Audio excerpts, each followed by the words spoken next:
This is Dixie Good with Watercolor a Day Challenge for 2024, video 13. Last time I ended with this picture of the leopard, and this was just me doodling with the shimmering paints to see if they showed up better against paper that wasn't white.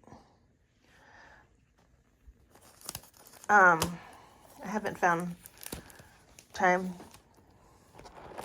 or energy or whatever to get myself some black watercolor paper, but this is this really cool picture that was on that free photo day site from the same man that took the picture of the leopard, John Cameron.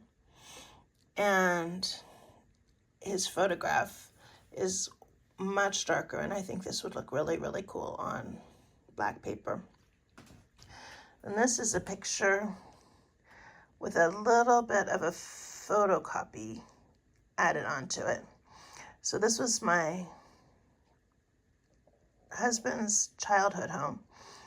And in the picture, his dad is standing looking out the doorway at the three sons. There was also three daughters, but this was all the men in the family. And both of my in-laws were almost like my own parents. They were immediately warm and welcoming into their family. And she died in 2016, and he died a year later in 2017. But this place will always be home in our house, in our hearts. Up the road from me, through this winding, twisty gorge, the Smith River, steep canyons, there is a fun gift shop with all kinds of wood carvings and sculptures and stuff, and it's called It's a Burl. So the fall leaves around the It's a Burl shop. Then we went to Lithia Park, and I saw this one duck in the duck pond. It used to be full of ducks, but they don't allow you to feed the ducks anymore, so it's usually pretty empty. But the one duck was there, and I thought it had yellow on its neck, but when I looked closer at the pictures afterwards, it had one of the fall leaves stuck on its neck. And there was only one duck, but I took several pictures of it and combined two of them into this painting. Then this is also in the Smith River Gorge,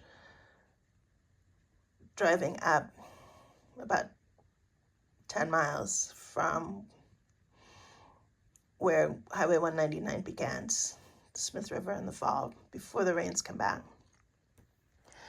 And then a long time ago, I had a mini red-bellied macaw named Calypso, and I cut it out of flannel, felt, and glued it down and made a pillowcase at one time. So I tried to repaint the pillowcase. This is Calypso, who had a fascinating story. I don't know exactly where she was born. I suspect she was wild caught.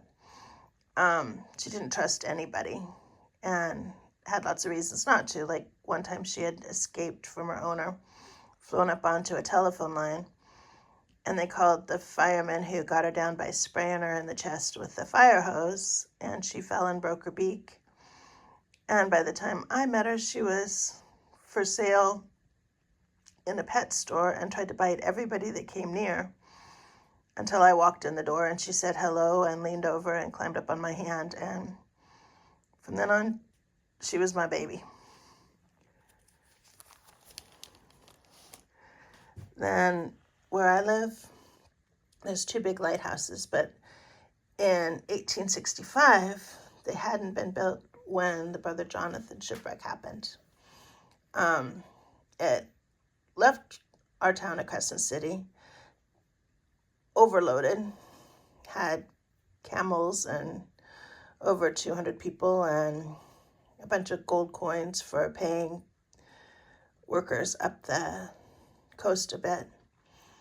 And when it started having trouble, it turned around and tried to come back to Crescent City and hit a big rock out at sea and sank, and only like 11 people survived.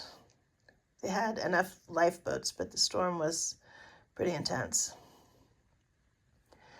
And then I was feeling pretty broken and in pieces, and I tried to draw a stained glass window version of some of the deer I saw in Lithia Park over in Ashland.